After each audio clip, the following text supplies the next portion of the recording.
I dig you. Hey, It's Mr. Creighton. and Mrs. Klein.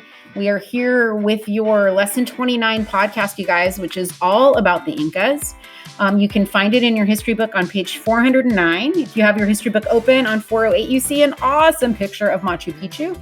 Okay, all right, and there is a guiding question in this lesson, like always, and it is, how did the Incas manage their large and remote empire? And there are 4 vocabulary terms you need to know. The first one is Ayu, communal, Incas, and oracle. So jumping in with the introduction. The Inca Empire was a complex society that developed in the Andes Mountains of South America. It flourished in what is now present-day Peru between the 1400 CE and 1532.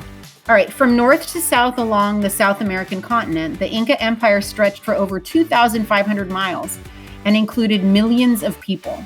To communicate across this vast distance, the Incas used runners, called chasquis, to relay messages from one part of their territory to another. This remarkable relay system helped the Incas manage their far-flung empire. In this lesson, you will explore how the Incas built and maintained their empire. You will also learn about the Incas' class structure, family life, religion, and relations with other peoples. All right, you guys, moving on to section 1 is all about how the Incas came into power, the rise of the Inca Empire. At the height of their power in the early 1500s CE, the Incas ruled over a vast, well-organized empire of perhaps 10 million people. That's big. That's a lot of area. That's really big. 2 peoples who had an especially strong influence on the Incas were the Mochis and the Chimus. The Mochis lived along the northern coast of Peru from about 100 BCE to 700 CE. They built cities, dug irrigation canals, and developed special classes of workers.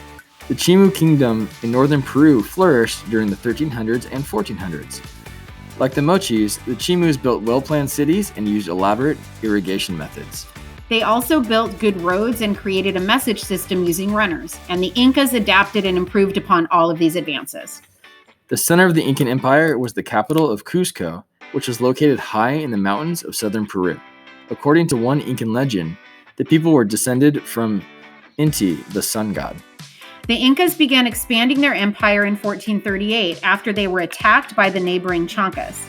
Even though the Incan emperor and many citizens fled Cusco, one of his sons, Yupanqui, stayed behind and led his army against the Chancas.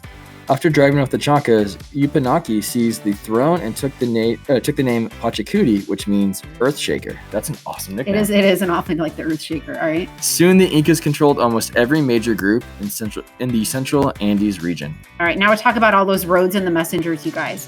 To manage the empire, Incan leaders came to rely on a system of 2 main roads connected by several smaller ones. The roads allowed the emperor at Cusco to communicate with officials in distant places. Chasquis, or messengers, carried the messages from one station to the next. Using the system, messages could travel more than 150 miles in a single day. It's kind of like a Pony Express, but without ponies, Yeah. Right? People are doing the running. All right, a message, you guys, consisted of memorized words and sets of strings called quipus, which served as memory aids. In contrast to the Maya, the Incas had no system of writing, but the quipus proved to be an effective substitute for written language. All right, now we're rolling on to class structure. Incan society was based on a strictly organized class structure made up of 3 broad classes: the emperor and his immediate family, nobles, and commoners. All right, at the top of Incan society was the emperor, called the Sapa Inca. The Incas believed that the Sapa Inca was descended from Inti, the sun god, and for this reason he ruled with complete authority. Everything in the empire belonged to the Sapa Inca, who lived in great splendor.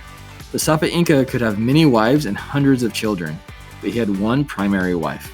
All right, below the Sapa Inca were the nobles. The Inca nobility was made up of leaders who helped to rule and administer the vast empire.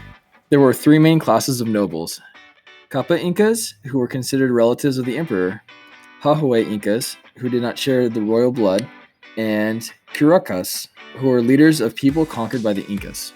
All right, most people in the Inca Empire were commoners who worked as farmers and herders.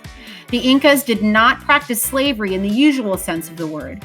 However, they did require commoners to support the government both through the products of their labor and by working on government-sponsored projects like all those roads and bridges and stuff.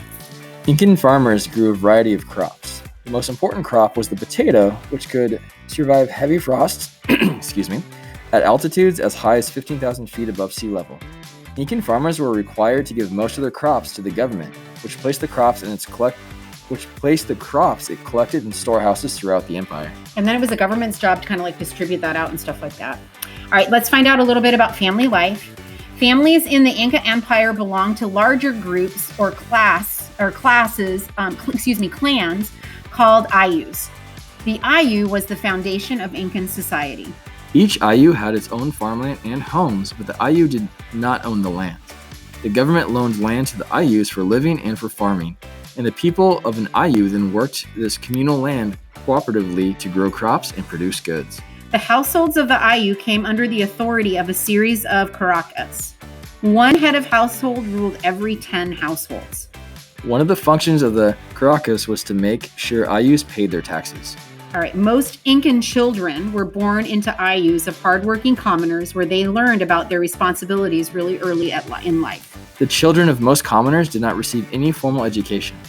Instead, they learned the skills they needed as well as Incan customs from their elders. Unlike boys from commoner families, the sons of nobles had special amatas or tutors. Amatas taught religion, geometry, history, military strategy, public speaking, and physical training. All right, looking at marriage. Young men and women remained at home until they were married. Unlike the emperor and the nobility, male commoners married only one wife. People usually married within their ayus. Some marriages were arranged by families or by the young people themselves. When a couple agreed they would be married, they held hands and exchanged sandals. Hope nobody had stinky feet. All right, so a little bit about religion, which was a very important part of Incan life. The Incas believed in many gods who controlled various aspects of nature. But to the Incans, the most important god was Inti, the sun god. Inti was important for two reasons. First, Incas believed that the emperor's family was descended from Inti. Second, Inti was also the god of agriculture, which was the basis of Incan life. The Incas also believed that the spirits dwelled in certain sacred objects and places called huacas.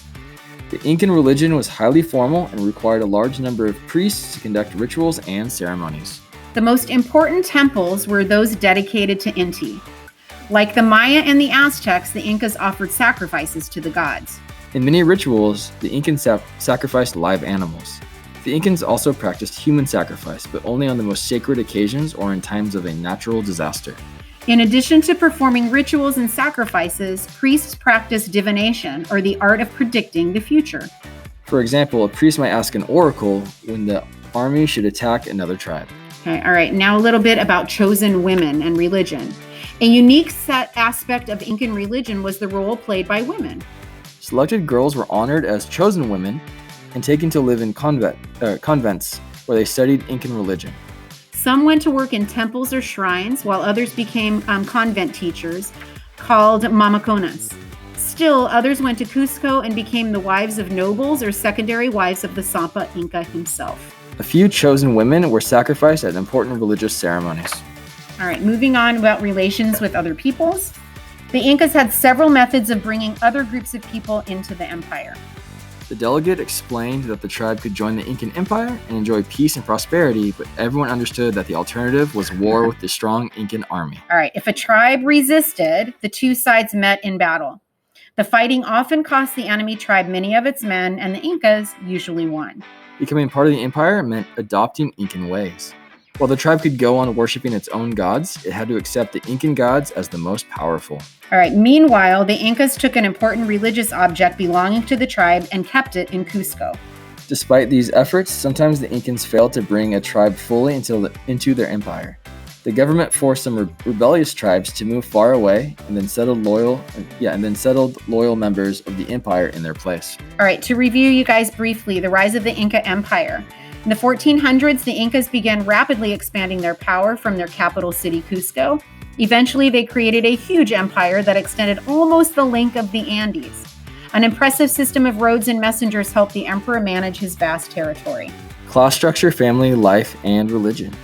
Class structure, family life, there we go, and religion. Incan class structure had three main levels: the emperor and his family, the nobility, and the commoners. All Incans belonged to ayus, which provided the empire with crops, goods, and labor. Like other early peoples in the Americas, the Incas engaged in many religious practices to maintain proper relationships with their gods, especially their chief god, Inti, god of the sun. All right, and then down, last but not least, relations with other peoples. The Incas used a variety of means to bring others under their control. Conquered peoples had to build a sun temple, study Incan laws, and learn Quechua, that was the spoken language of the Incas. The Incas also took a sacred object basically as hostage, and rebellious tribes were forced to relocate. All right, guys, your guiding question for lesson 29. How did the Incas manage their large and remote empire? And then the vocab, Ayu, communal, Incas, and oracle. All right, you guys, don't forget to eat your greens. Finally.